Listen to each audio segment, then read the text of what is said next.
yang dilakukan di malam hari yang seharusnya untuk tidur dan beristirahat. Kegiatan itu contohnya seperti bermain game, menonton film, mengerjakan tugas dan lain-lain. Kalau itu dilakukan secara terus-menerus akan menghambat waktu tidur kita dan menghambat waktu istirahat juga. Kenalkan, nama saya Amelia Abdulmansari, NIM 0137. Nah, dari begadang itu berdampak pada aktivitas di malam hari meningkat. Contohnya kayak ngerjain tugas. Nah, dari situ ada dampak positif maupun dampak negatifnya. Dampak positifnya itu melatih kepekaan dan kewaspadaan. Kita kalau di malam hari kita akan lebih waspada dan lebih peka dalam keadaan sekitar. Kalau dampak negatifnya itu kayak kita kalau mau bangun tidur pasti nggak ada rasa semangatnya dan bangun mungkin kesiangan. Nah, pasti ada banyak orang juga kalau ke malam hari malah mereka lebih aktif. Itu disebabkan oleh hormon kortisol atau hormon stres. Itu berpengaruh atau berperan terhadap fisiologis maupun psikologis bagi mereka. Nah, itu kalau dilakukan secara terus-menerus akan mengakibatkan stres yang meningkat. Perkenalkan, nama saya Angel Tria Silvia, NIM 0145. Di sini saya akan menjelaskan mengenai stres yang meningkat. Dampak dari aktivitas berlebih di malam hari, salah satunya adalah stres. Stres adalah perasaan yang pada umumnya dapat kita rasakan di bawah tekanan, merasa kewalahan, atau kesulitan menghadapi suatu situasi. Stres juga disebabkan oleh permasalahan kehidupan yang menimpa pada diri seseorang. Contoh permasalahannya adalah tuntutan keluarga, tuntutan sosial, tuntutan kuliah, mungkin juga tuntutan dari pacar. Terus tadi yang disebutkan oleh Afi itu kan tugas kuliah yang banyak kan, menumpuk. Nah, itu juga bisa menyebabkan cemas yang berlebihan. Perkenalkan, nama saya Lula Amelia, NIM 0170. Stres dapat menyebabkan seseorang mengalami cemas berlebihan atau gangguan kecemasan. Gangguan kecemasan sendiri terjadi ketika seseorang sudah tidak mampu untuk menangani rasa cemas yang ada dalam dirinya, sehingga terdapat kesalahan di dalam otak yang membuat seseorang mengira terdapat bahaya atau ancaman. Akhirnya muncullah perasaan tidak nyaman, takut, gelisah, panik, dan merasa selalu ada dalam bahaya meskipun sebetulnya tidak ada ancaman di sekitarnya. Jika seseorang mengalami hal ini secara terus-menerus, maka akan mengakibatkan emosionalnya menjadi meningkat. Perkenalkan, saya Liza Noviana, NIM 0138. Saya akan menjelaskan emosional yang meningkat. Sebelumnya, perlu kita ketahui bahwa rasa cemas dan kemarahan sering berjalan beriringan. Rasa cemas yang tidak kunjung surut akan menyebabkan emosi yang tidak stabil dan mudah marah. Ketika keadaan emosional kita meningkat, kita cenderung mengalihkannya dengan menyibukkan diri, dengan melakukan berbagai aktivitas, atau seringkali kita mengalihkannya dengan makan. Umumnya, kita menambahkan rasa emosional kita ketika malam hari, ketika kita tidak melakukan aktivitas apapun, sehingga kita perlu mengalihkannya dengan makan berlebih sebagai respon terhadap energi negatif dan untuk meredakan rasa marah. Perkenalkan, nama saya Cindy Stianirum, NIM 0178. Nah, akibat dari emosional meningkat yaitu menimbulkan kebiasaan buruk. Kebiasaan buruk di sini contohnya seperti ngemil. Ngemil tengah malam adalah sesuatu kegiatan yang kurang bagus jika dilakukan. Karena kalau ngemil pasti biasanya makanan yang kurang sehat, kurang bergizi, contohnya kayak makanan ringan, terus yang mengandung kadar gula yang tinggi.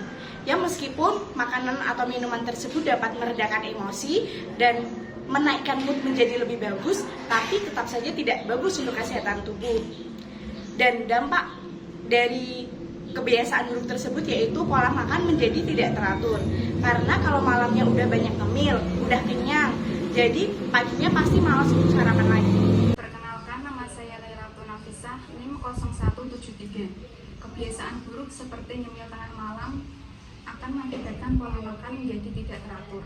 Ini bisa terjadi karena makan tengah malam biasanya dilakukan di luar jadwal jam makan utama. Yang dimaksud dari pola makan tidak teratur yaitu makan pada waktu yang tidak tepat, makan terlalu sedikit ataupun terlalu banyak, serta tidak mengonsumsi cukup makanan bergizi. Nah, akibatnya kebutuhan tubuh seperti energi, protein, karbohidrat, vitamin dan mineral hingga serat dan cairan bisa tidak terpenuhi. Pola makan ini tentunya menjadi hal yang harus diperhatikan, karena hal tersebut tidak hanya mempengaruhi kesehatan tubuh, namun juga bisa timbul resiko yang mengakibatkan lemahnya imun pada tubuh sehingga berpengaruh terhadap menurunnya aktivitas fisik. Perkenalkan, nama saya Nabil Oktaviani, NIM 0140. Akibat pola makan tidak teratur, biasanya tubuh akan mudah sakit sehingga akan kekurangan aktivitas fisik. Aktivitas fisik merupakan maksud dari setiap gerakan tubuh yang meningkatkan pengeluaran energi dan pembakaran energi. Jadi, maksud dari kurang aktivitas fisik merupakan kurangnya pengeluaran dan pembakaran energi dari setiap gerakan tubuh yang dilakukan. Aktivitas fisik sangat diperlukan oleh tubuh. Kenapa? Karena untuk memperkuat otot-otot sehingga meningkatkan kemampuan otot untuk menarik oksigen dari aliran darah. Namun, kurangnya aktivitas fisik juga berdampak pada kualitas fisik yang rendah sehingga mudah lelah dalam beraktivitas, mudah sakit, bukan hingga menjadi kurang produktif. Perkenalkan, nama saya Cindy Alvina Damayanti, NIM 0146. Di sini saya akan menjelaskan tentang daya tahan tubuh yang menurun. Daya tahan tubuh adalah kemampuan tubuh dalam melawan bakteri atau virus penyebab penyakit. Apabila seseorang memiliki daya tahan tubuh yang menurun, maka lebih mudah terserang penyakit. Adapun hal-hal yang harus dihindari agar daya tahan tubuh tidak menurun, seperti kurangnya asupan cairan dalam tubuh yang mengakibatkan tubuh menjadi lemas.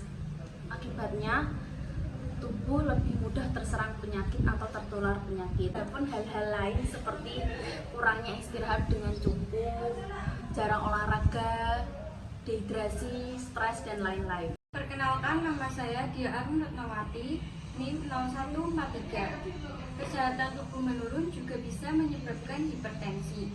Hipertensi itu sendiri merupakan keadaan ketika seseorang mengalami peningkatan tekanan darah di atas normal. Biasanya, seseorang yang mengalami hipertensi berarti tekanan darah dirinya melebihi batas normal, yaitu lebih dari 150/90. Seseorang yang mengalami hipertensi akan merasakan beberapa gejala yang timbul pada dirinya, yaitu seperti sakit kepala, nyeri dada, sesak napas, dan gangguan penglihatan. Ketika kesehatan tubuh menurun, pembuluh darah akan menjadi keras, sempit, dan kehilangan elastisitasnya, sehingga mengakibatkan penyumbatan darah dan robek.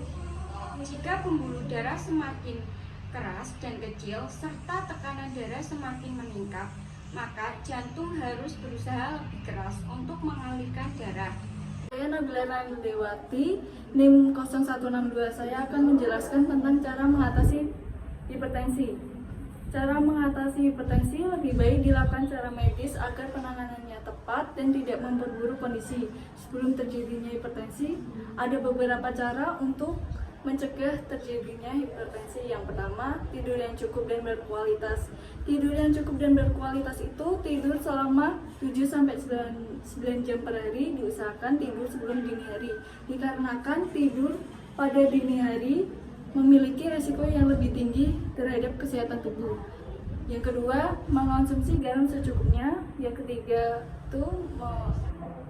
menghindari kebiasaan merokok dan mengurangi kafein. Yang terakhir, makan makanan yang sehat dan bergizi seperti sayur-sayuran, buah-buahan, protein, dan lain-lain. Perkenalkan, nama saya Anissa Tania Mariani, NIM 0131.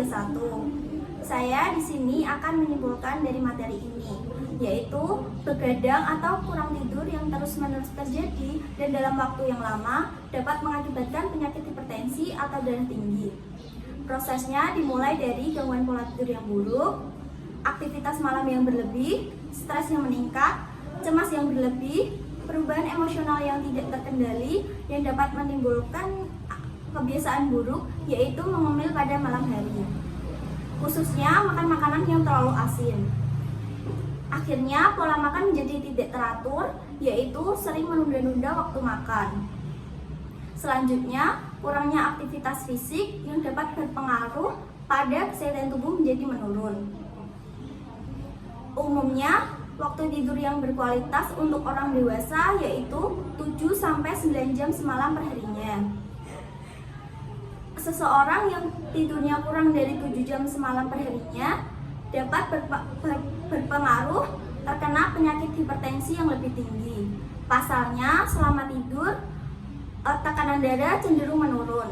Oleh karena itu, diperlukan pemahaman tentang pentingnya untuk memiliki waktu tidur yang berkualitas agar tubuh tetap sehat dan terhindar dari penyakit hipertensi.